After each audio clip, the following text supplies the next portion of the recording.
On va passer par le premier intervenant en ligne, qui est Madame Céline Bartona, qui est éditrice du Centre de la communication scientifique directe du CNRS et qui va nous entretenir d'une unité d'appui et de recherche. Merci beaucoup de votre invitation. Et puis aussi, je voulais remercier notre collègue commune Isabelle Gras qui nous a mis en relation. Donc, c'est une première pour moi de discuter avec un panel de juristes et j'en suis très heureuse. Donc, je suis éditrice effectivement au Centre pour la communication scientifique directe, le CCSD, dont les locaux sont à Lyon et qui est une unité d'appui et de recherche sous du coup la triple tutelle du CNRS, d'INRIA et d'INRAE. Le CCSD bénéficie également du soutien du ministère de l'Enseignement supérieur et de la Recherche. Donc le CCSD, il a différentes missions, faciliter toute forme de communication scientifique directe, donner une plus grande visibilité à la recherche française par une diffusion ouverte de ses résultats et bien sûr en assurer la pérennité. Il développe 3 plateformes de services des communautés scientifiques et académiques. Donc HAL, l'archive ouverte que nous avons un peu évoquée tout à l'heure dans différentes communications, ScienceConf, qui est la plateforme de gestion des conférences et de colloques, et Epiccience, la plateforme de revues en libre accès. Donc moi, je travaille plus spécifiquement sur Epiccience en tant qu'éditrice et chargée de publication. Donc je voudrais vous présenter ce que fait cette plateforme d'édition et de publication scientifique de toute discipline, en accès ouvert diamant, et qui est un outil complet pour la gestion des revues, leur hébergement et la diffusion de leur contenu. Donc là, je vous ai mis une copie d'écran de notre nouveau site Epiccience que nous avons mis en ligne en début de semaine et qui présente, vous verrez dans l'onglet les revues, les 26 revues qui sont actuellement sur la plateforme.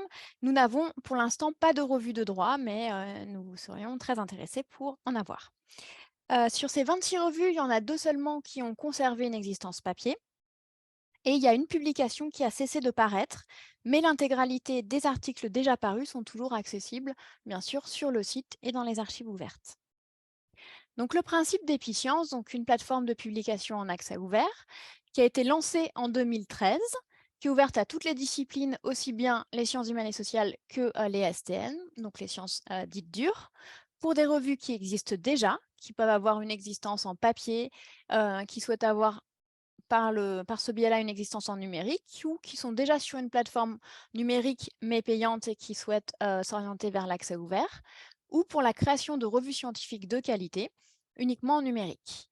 Et donc la particularité d'Epiccience, c'est que c'est une plateforme d'accès ouvert de type diamant. Donc diamant, c'est-à-dire qu'il n'y a aucun frais de publication pour les auteurs et les autrices, donc pas d'APC, pas d'Article Processing Charge, et pas non plus de frais pour le lectorat, donc pas de frais d'abonnement. C'est entièrement gratuit, c'est financé par le public, donc par tout le monde. Epiccience, donc ça combine la voie dorée, donc les revues en accès ouvert, et la voie verte, qui consiste au dépôt dans les archives ouvertes. Concrètement, les 3 archives ouvertes sur lesquelles repose Epiccience. Donc ce sont Archive. Archive, c'est la première archive ouverte, le premier serveur d'échange de préprint qui a été créé en 1991 à la base pour les communautés de chercheurs et de chercheuses en physique. Depuis, c'est une archive ouverte qui s'est ouverte aux autres sciences dites dures, donc notamment les mathématiques et l'informatique. HAL, donc c'est l'archive ouverte nationale qui est multidisciplinaire, qui a été créée en 2001 sur le modèle d'Archive. Et Zenodo, ça a été créé en 2013 et c'est l'archive ouverte européenne. Donc le fonctionnement, dans ces archives, je vais prendre le cas de HAL que je connais mieux. Je vais passer assez rapidement dessus parce que Maïté Roux a bien présenté tout à l'heure le CINES. Donc tout ce qui est sur HAL est effectivement archivé à long terme. Donc on appelle ça la préservation à long terme au CINES, au Centre informatique national de l'enseignement supérieur, qui est donc à Montpellier. Et depuis 2009, le CCSD a un partenariat avec le CINES pour cette préservation à long terme des documents PDF sur la plateforme HAL, donc les manuscrits et les articles. Alors nous, par contre, ce n'est pas gratuit, ça a un coût, ça fait partie de nos coûts de fonctionnement.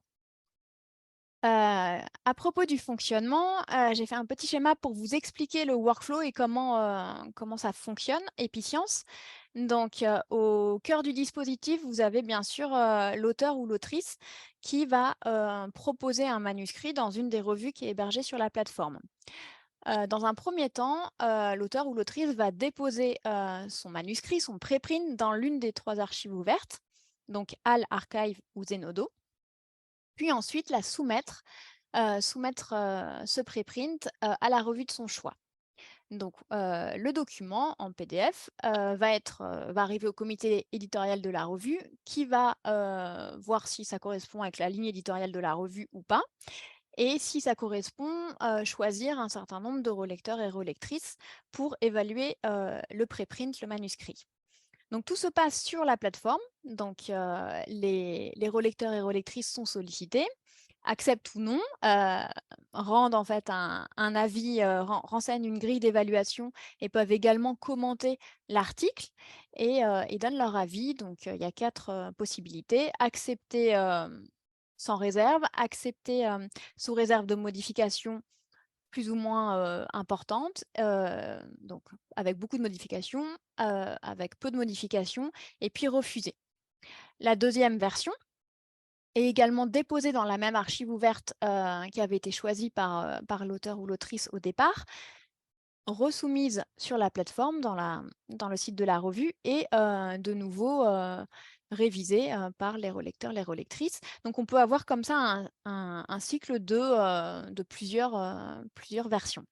Une fois que la version, est stable et acceptée définitivement, il y a toute la phase de copy editing, de préparation de copie également qui peut se faire par le biais de la plateforme, la mise en page et puis la publication. Donc la version finale, ce qu'on appelle la version éditeur, est également déposée dans l'archive ouverte et se voit attribuer après publication un DOI, un Digital Object Identifier, qui permet donc, qui est l'adresse unique en fait de l'article qui permet de le retrouver quelle que soit son adresse, quelle que soit son URL. C'est-à-dire que si pour X ou Y raison, la revue décide, de ne plus être, sur Epiccience, de fait, comme il y a son DOI, on retrouvera toujours l'article, où qu'il se trouve, dans le futur.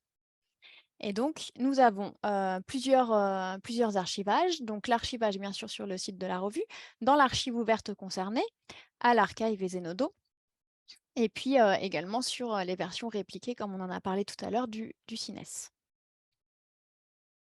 Je voulais aussi faire un petit point sur, ce qui me semblait intéressant à voir avec vous, sur les aspects juridiques qui nous sont, régulièrement, remontés par les équipes éditoriales des revues.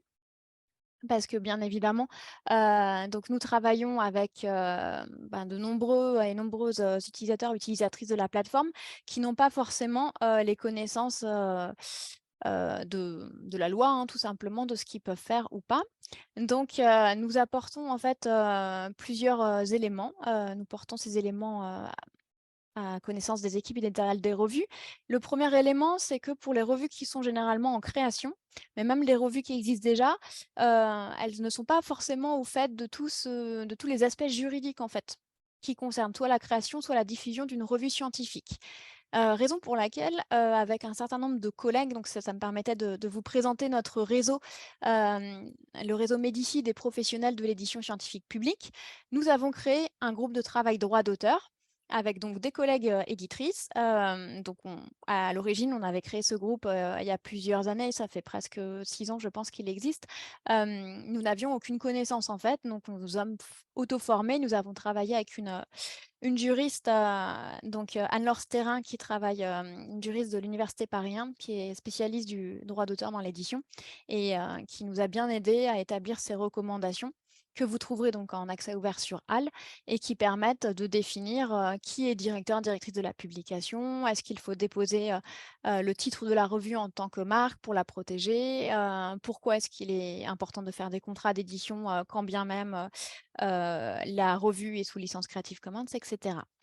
Dans le même, ordre d'idées, nous conseillons aussi les équipes éditoriales des revues pour tout ce qui est choix de licence Creative Commons et donc nous recommandons la licence Creative Commons CC BY 4.0 conformément au plan S de 2019. Donc le plan S en fait, qui prévoit que, l'ensemble des publications financées, sur fonds publics doivent être librement et immédiatement accessibles dans des revues ou des plateformes en accès ouvert ou dans des archives ouvertes. Et également, on travaille aussi avec les revues pour, établir des contrats de cession de droits d'auteur. Donc, on a fait des modèles aussi dans le cadre du groupe de travail, droit d'auteur de Médicis. Donc des modèles de contrat pour la science ouverte, sur une, contribution dans un périodique à titre non exclusif. Ces contrats ont été validés, par, le comité pour la science ouverte et sont disponibles. Donc il y a un certain nombre de contrats que vous pouvez réutiliser, adapter, librement, sur le site, du COSO et vous pouvez tout à fait vous en servir. Donc voilà, pour, nos différentes missions. J'avais beaucoup de questions, donc je serais très intéressée pour échanger avec vous, pour revenir, et répondre à vos questions éventuellement et voilà, je voulais vous mettre le lien du site, pour que vous puissiez en savoir plus sur ce que l'on fait et je vous ai aussi mis mon adresse mail parce que je ne vais pas pouvoir rester malheureusement, mais si vous avez des questions, je me ferai un plaisir d'y répondre par mail. Merci encore.